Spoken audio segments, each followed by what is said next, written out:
టీడీపీకి సంబంధించిన ఒక మనిషి గిలుకుపూడి శ్రీనివాసరావు ఏదో ఉంది అతని పేరు. అతను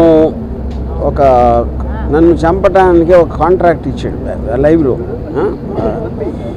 నన్ను చంపిన హెడ్ కట్ చేసి తీసుకొస్తే ₹1 కోటి ఇస్తానని కాంట్రాక్ట్ ఇచ్చాడు. అది ఆ TV5 సాంబశివరావు నివారిస్తున్నట్టు నటిస్తానే 3 సార్లు తనతో రిపీట్ చేయించాడు. అంటే దాని అర్థం ఏంటంటే వాళ్ళిద్దరూ కుమ్ముక్కై ముందే ప్లాన్ చేసుకున్నట్టు క్లియర్గా అర్థమవుతుంది. మూడోది, దాని తర్వాత కంటిన్యూ చేశాడు డిస్కషన్. దాన్ని బట్టి కూడా అది ప్రూవ్ అవుతుంది. ఇంకా ఛానల్లో ఇలాంటి వ్యక్తులను పెట్టి ఇలాంటి ప్రసారాలు చేయిస్తానంటే 100% ఛానల్ ఓనర్ బిఆర్ నాయుడు గారు కూడా దాంట్లో కాన్స్పిరసీలో చేయి ఉందనేది నా బిలీఫ్. దాని సందర్భంగా అది ఆ కంప్లైంట్ ఇవ్వడానికి నేను వచ్చాను ఇక్కడ డీజీపీ గారి దగ్గరికి. నేను దాసరి కిరణ్ కుమార్ మీ అతను కంప్లైంట్ హ్యాండ్ ఓవర్ చేసాం.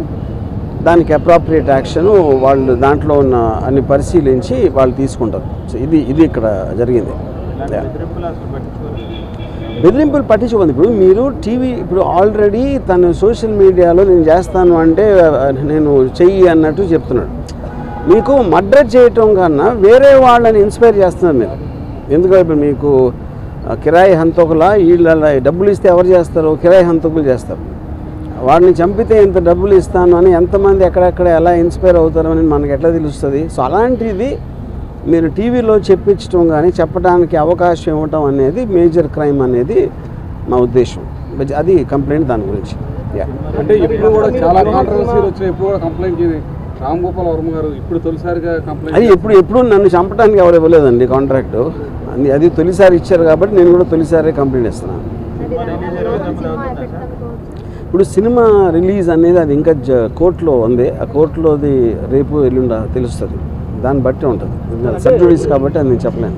చంద్రబాబు లేకపోతే ఆ పార్టీకి వ్యతిరేకంగా వ్యూహం అనే సినిమాని జగన్ అనుగుణం తీసుకున్నారు కాబట్టి మీ మీద ఇలాంటి వ్యాఖ్యలు కానీ ఎవరైనా డిబేట్ జరుగుతుంది అనుకుంటున్నారు. ఇప్పుడు పాయింట్ ఏంటంటే పొద్దున్న లెగిస్తే లోకేష్ జగన్ సైకో, జగన్ బాబాని చంపేశాడు, జగన్ అది చేశాడు, అతను ఎవడో మర్డరు, ఇతను ఎవడో దొంగ, అతను ఎవడో స్మగ్లరు అని పొద్దున్న లెగిస్తే వాళ్ళు మాట్లాడేదే వేరే వాళ్ళని విమర్శించడం లేకపోతే ఎలిగేషన్స్ చేయటం.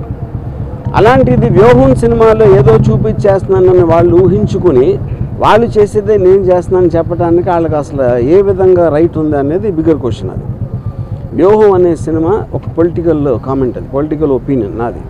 దేశంలో ప్రతి ఒక్కరు కొన్నట్టే మీరు తెల్లారు లేస్తే మీరు డిబేట్లో మాట్లాడచ్చు, న్యూస్ పేపర్లో రాయొచ్చు, లేకపోతే బుక్ రాయొచ్చు, న్యూస్ పేపర్లో కాలం చేయొచ్చు, ఒకళ్ళిద్దరితో మాట్లాడుకోవచ్చు, ట్వీట్ పెట్టచ్చు, అలాగే సినిమా తీయచ్చు. అన్నీ కూడా మాధ్యమాలు.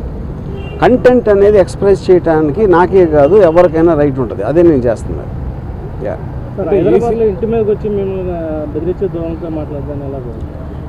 నేను అదే చెప్తున్నా. ఇప్పుడు వాళ్ళకి ప్యానిక్ అవుతున్నారా ఏంటా అనేది వాళ్ళకే తెలియాలి. ఎక్కడ వ్యూహంలో వస్తే ఏం చూపించేస్తే మా గురించి ఇప్పుడు చాలా చిన్న సింపుల్ కామన్ సెన్స్ క్వశ్చన్ అడుగుతాను. మీరేమీ తప్పు చేయనప్పుడు మీకు అసలు భయపడాల్సిన అవసరం ఏంటి? నేను ఏదన్నా ఉన్నది లేనట్టు చూపించేస్తే వాళ్ళందరూ ఎదవలా నమ్మటానికి ప్రజలు ఎవరన్నా ఏమన్నా అంటే నమ్మేస్తారా? ఎవరన్నా ఏం చూపిస్తే అది నమ్మేస్తారా? ఫైనల్గా మీకు చూపించిన దాంట్లో ఉందా లేదా ఏముంది అనేది వాళ్ళకి తెలియదు. ఎందుకంటే ఎవరు సినిమా చూడాల. కానీ గుమ్మడికాయ దొంగ అంటే భుజాలు తడుముకున్నట్టు వాళ్ళే ఊహించుకొని భయపడిపోయి ఏం చేయాలో తెలియక ఇలాంటి వాటన్నిటికీ రిసార్ట్ చేస్తున్నారు. ఫర్ ఎగ్జాంపుల్ ఈ శ్రీనివాసరావు అనే అతను నిన్న రాత్రి అన్నాడు. ఇప్పుడు ఆల్రెడీ 24 hours అయిపోయింది. ఎవ్వరూ కూడా అతన్ని కండెమ్ చేసిన పోలేదు. ఎందుకంటే వాళ్ళ పేర్లు చెప్పెడతాను. పవన్ కళ్యాణ్, చంద్రబాబు గారు, లోకేష్ అందరి పేర్లు చెప్పినా వాళ్ళు ఎవరు ఇలాంటిది మా పేరు మీద ఒకటి చేస్తున్నారని కండెమ్ చేయకపోతే అర్థం ఏంటి? వాళ్ళు కూడా అదే మైండ్ సెట్లో ఉన్నట్టే కదా. అంటే ప్రధానంగా ఈ సినిమాలో మీరు క్యారెక్టర్ అసాసినేట్ చేశారని ఆరోపణలు. నేను అదే లోకేష్ ఫ్యామిలీ కానీ లేకపోతే చంద్రబాబు ఫ్యామిలీ కానీ మొత్తాన్ని కాదండి. నేను అదే అంటున్నా. ఈ సినిమాలో క్యారెక్టర్ అసాసినేట్ చేస్తాను అభియోగం మీరు చేస్తే వాళ్ళు చేస్తే పొద్దున్న లెగిస్తే చేసేది ఏంటి? ఎవరినైనా కాదు, నేను చెప్పేది ఉట్టి జగన్ కాదు. పాలిటీషియన్ అనే ప్రతి మనిషి కూడా పొద్దున్న లెగిస్తే ఎవరో ఒక క్యారెక్టర్ అసాసినేట్ చేయటమే పనిగా పెట్టుకుంటారు. That is a part of life. మీడియాలో ఎవరు మాట్లాడినా ఎవరో ఒకరిని క్యారెక్టర్ అసాసినేట్ చేస్తారు. ఓకే, క్యారెక్టర్ అసాసినేషన్ కేవలం ఒక పేరు, అది లేబుల్. యాక్చువల్ పాయింట్ ఏంటి? అది ఒపీనియన్ చెప్తున్నారు. ఒకళ్ళ మీద ఒకన్న ఒపీనియన్ వాళ్ళు చెప్తున్నారు. అది ప్రజాస్వామ్యంలో that is a fundamental right granted under article 19. To tell an opinion. సినిమాలో నేను చేసింది అదే.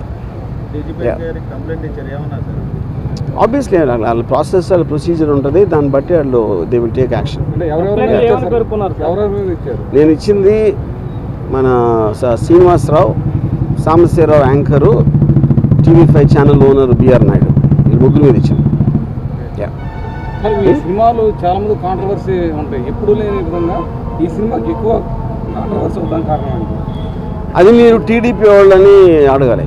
నేను అదే చెప్తాను. కాంట్రవర్సీ అనేది నేను సినిమా తీస్తాను, కాంట్రవర్సీ అనేది దాని మీద అసాల్ట్ అటాక్ చేయడానికి వచ్చిన వాళ్ళు క్రియేట్ చేస్తారు. సో కాంట్రవర్సీ అనేది వాళ్ళు చేస్తారు కాబట్టి మీరు వాళ్ళని అడగాలి. అంటే సార్ ఏదంటే మీరు మొన్నటి వరకు క్యారెక్టర్స్ని అసాసినేట్ చేస్తే పర్లేదు, ఇప్పుడు ఫ్యామిలీస్ని కూడా మీరు అసాసినేట్ చేశారు. ఏ ఫ్యామిలీస్ని ఎలా తెలుసు మీకు? అది మీరు కలగన్నారా, లేకపోతే నా ఐటీలోకి వచ్చి చూస్తారా అలాంటి సీన్లు ఉన్నాయని?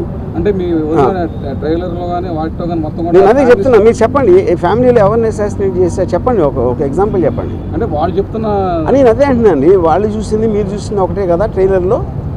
నేను కొన్ని సపరేట్గా వాళ్ళకి పంపించలేదు కదా సినిమాని చూడటానికి. ఓకే.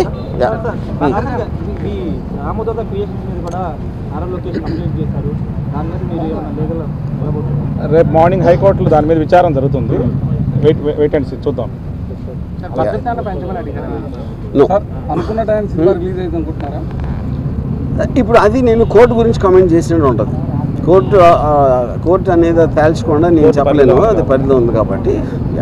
Thank you.